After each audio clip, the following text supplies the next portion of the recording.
In business, I don't believe in coincidences. Now that's something I say pretty often on this channel because, well, I mean it. And as of late, the rumor mill is once again spurning and churning with the Xbox brand and Nintendo.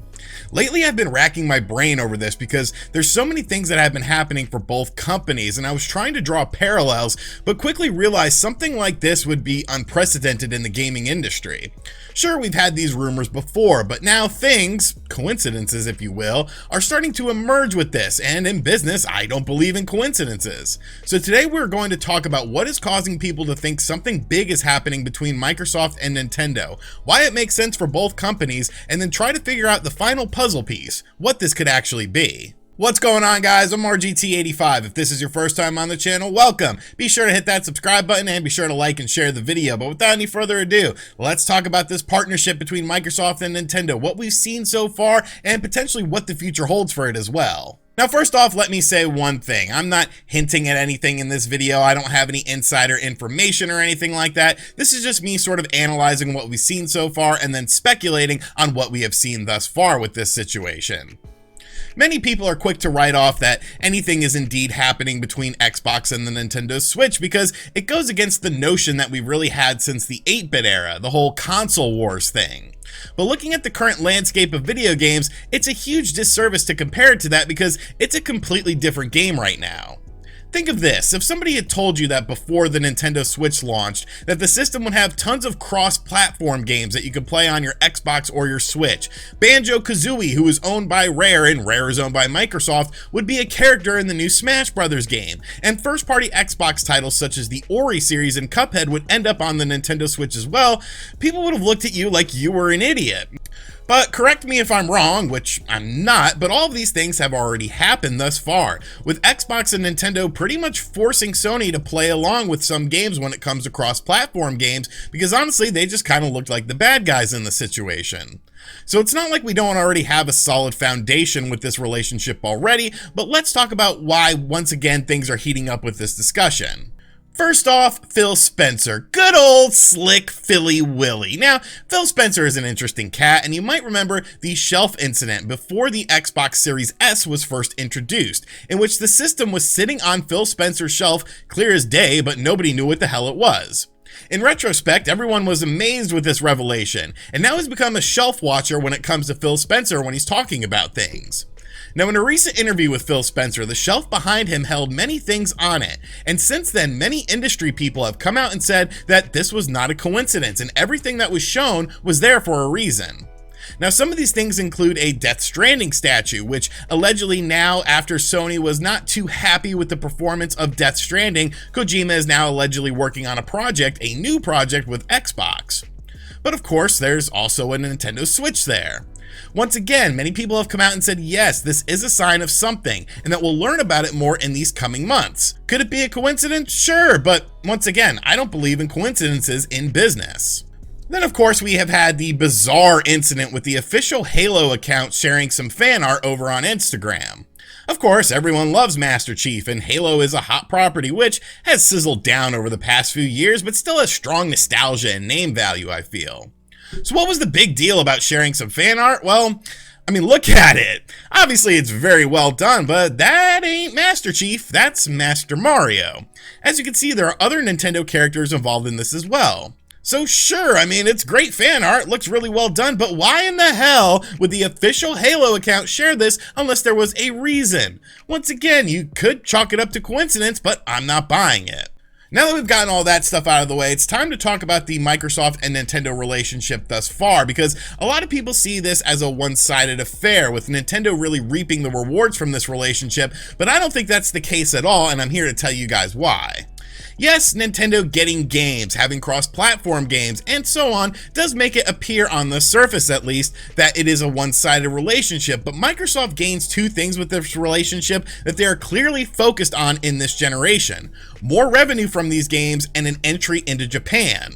Nintendo is currently the king of Japan. Sony is essentially pulling out of Japan and shutting down studios after decades of success, and Microsoft, well, has never been a blip on the radar in the country.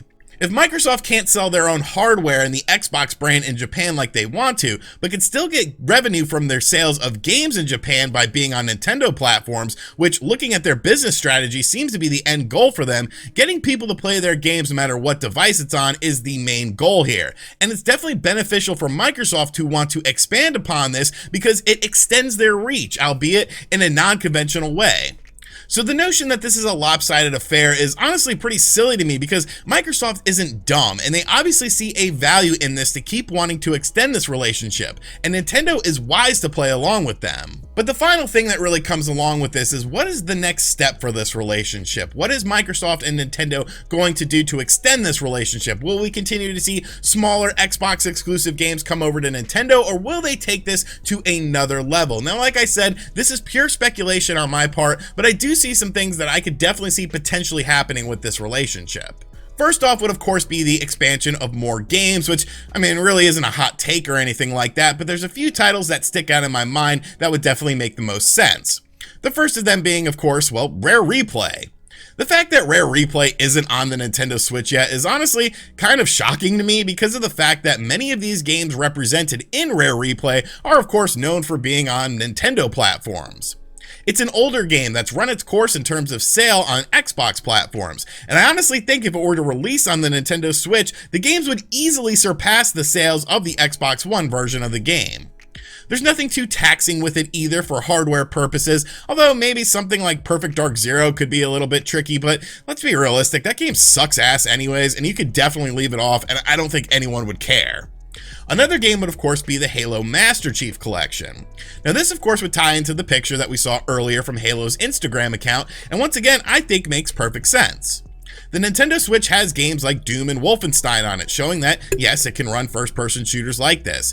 And the Halo Master Chief Collection is of course a compilation of Xbox 360 games spruced up for the Xbox One, and then of course the Xbox Series X.